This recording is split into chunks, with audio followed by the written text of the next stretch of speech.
Welcome, friends. Today, we are doing some first impressions. Massive. And the first impressions we are doing is the Discovery set from Marc-Antoine Barrois. Barrois. Now, I have already sampled Ganymede, which is here. I did this on a different video, but I was suitably intrigued that I wanted to smell his other fragrances, of which there are only two, and they're both the same fragrance, just in different concentrations. How bizarre. So I bought this sample set from Les Santas for £10, plus like £4 delivery, which was a bit of a kick in the boobs, but there we are. So yes, I have some trusty scent strips here, of which I am going to utilize. And we shall crack on, shall we? If I can remove these. I'm clearly much weaker than I thought. There we go. Oops, I've dropped one on the floor. So, this sample set came as you see it right in front of you. It is just a funky little cardboard thing, folded in at the back with some little symbol. So, we open it, like so, yeah, and you get 3 little samples inside, so that's nice. So, I've done Ganymede, but I will go back over Ganymede first. So let's try this on stick. Samples are... How big are you? I don't know how big they are. They feel decent, though. Let's have a look at these sprayers, shall we? These look like a decent spray. It's got a little bit of heft to it, the sample. Yeah, the sprayer's quite good, actually. Wants to be. And again, I am confronted by the strangeness that is Ganymede. Strangeness in a good way. This strikes me as...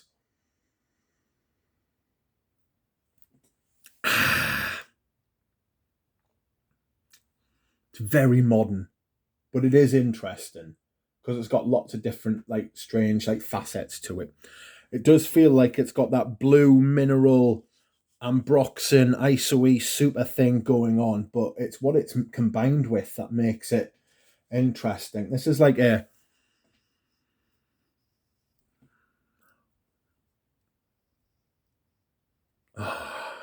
It's fresh. It's a little bit citrusy, a little bit spicy. It's powerful. I remember because I've sprayed this before. Very powerful, very strong. Projection for about 4 hours, to be honest with you. And then I get about 12 to 16 hours of like longevity. It's everything that a modern perfume like should be, you know. 150 quid though. So you're talking like it's more expensive than Sauvage and Bleu de Chanel, but it's more interesting as well. If you want a blue fragrance with a twist and performance, and you want projection, but you want to smell a little bit different still, this fragrance is very good for that. I'm going to do a full review on this at some point because I have worn it a few times on my hand. I haven't actually worn it. I'm undecided about it. I don't know whether I would buy it or not. You know? I'm thinking about it though, so that should tell you. I mean, I haven't dismissed it out of hand, which I do with a lot of fragrances. A lot of fragrances you can, like, I'm at the point now where there are fragrances and I can smell them and I can go, I don't need to smell this anymore. I've smelled it, you know? It doesn't fall apart in the dry down. Excuse me whilst I pour hydration. Replenished. So,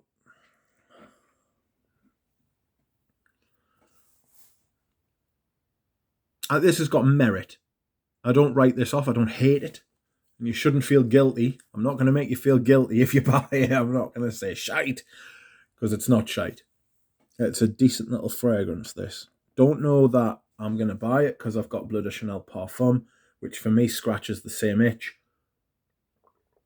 I think that you only need one blue fragrance in your collection, because I think they all smell extremely similar. But you could do a lot worse than this one. This is one of, if not, I don't want to say the best, because I think Ambre Supreme is probably the best.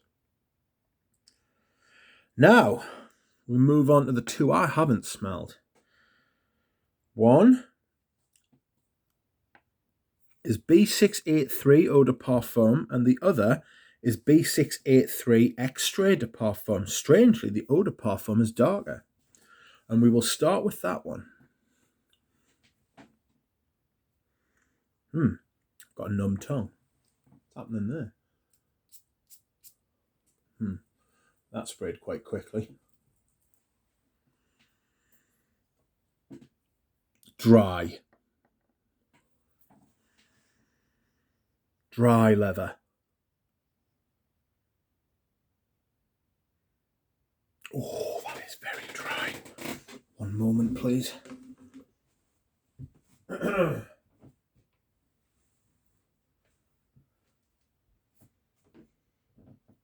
So this smells like something you'd find at the Tom Ford counter about 7 years ago.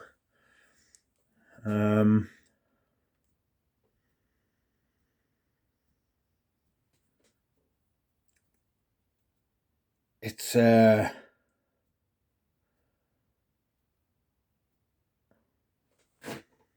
dry and leathery.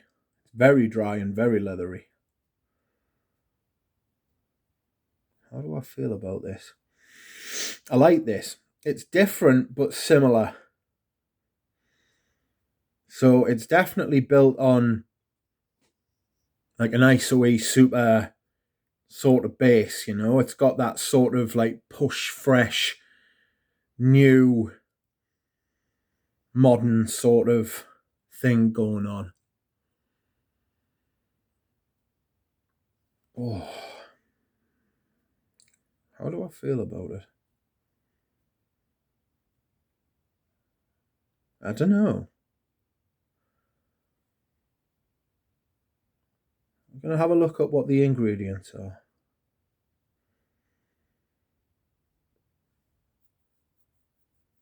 Saffron. Totally. So the notes are saffron, nutmeg, black pepper, and red chili pepper at the top. I've got to be honest, I don't get the saffron big time. In the middle notes are violet leaf, musk, labdanum, and amber. I suppose I get violet leaf, yeah. Yeah, it's more of a it's more of a no, like, you know, the Narciso Rodriguez for him, ADT's got that violet leaf note, but it's not part of the wet concrete. It's like that. And then the base notes are ambroxan, yeah, patchouli, sandalwood, and oak moss. For the big note, I got a saffron straight away, violet leaf.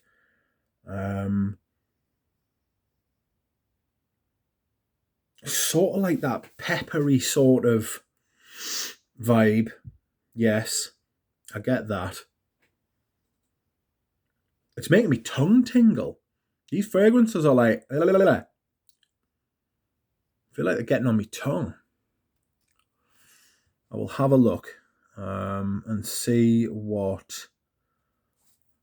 We'll come back and smell what that smells like in a minute. These are just first impressions. All the first impressions on my first impressions videos are just first impressions. They're not reviews. So I think first impressions are quite interesting because they are important. Oh, wow, that's even drier at the top. That's like a mouthful of dust.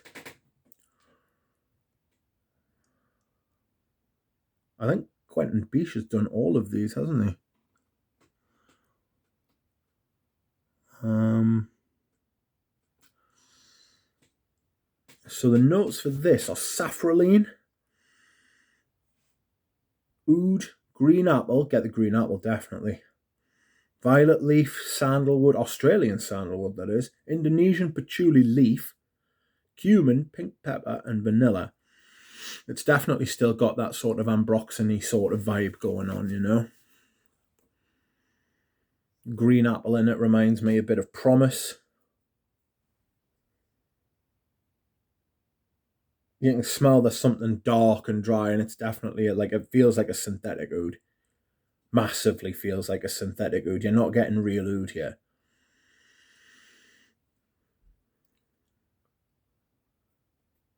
Safraline's massive. The saffron sort of note's really like big.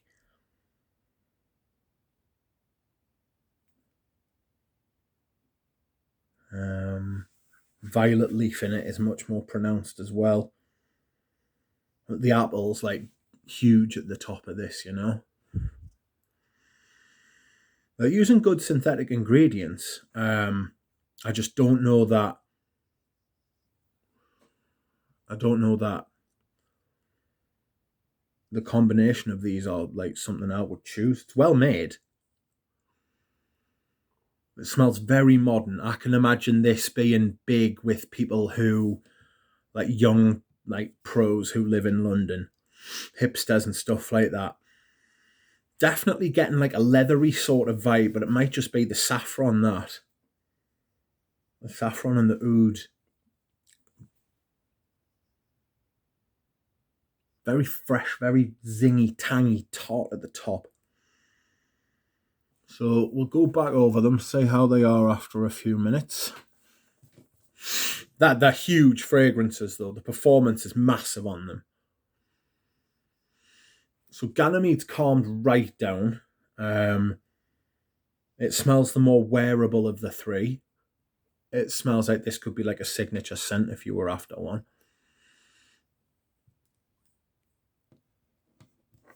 Oops, sorry about that.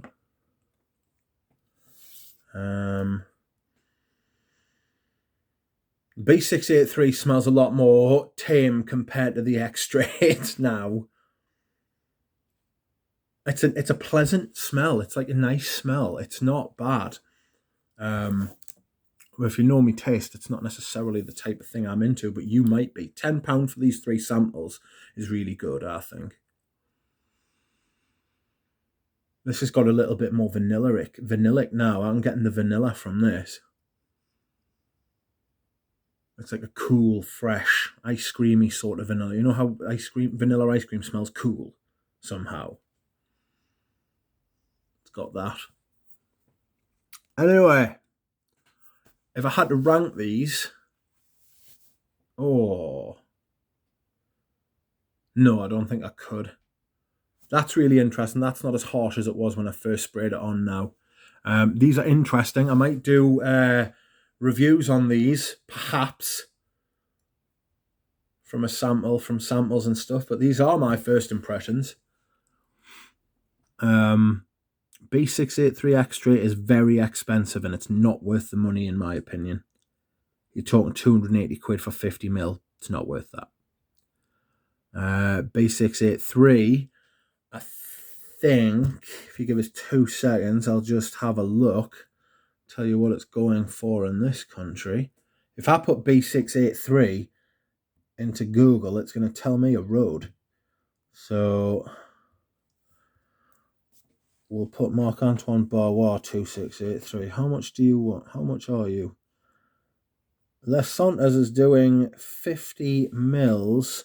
No, it's 150 quid for 100 mil. B683, the same price as Ganymede. It's not a bad price. I don't know that I would buy any of these though. The one I'm most tempted to buy is probably Ganymede, and to be honest, I'm not sure I'm going to do that. So there you are. I hope you've enjoyed my first impressions on the house of Marc-Antoine Barrois. And I will see you again soon. Bye.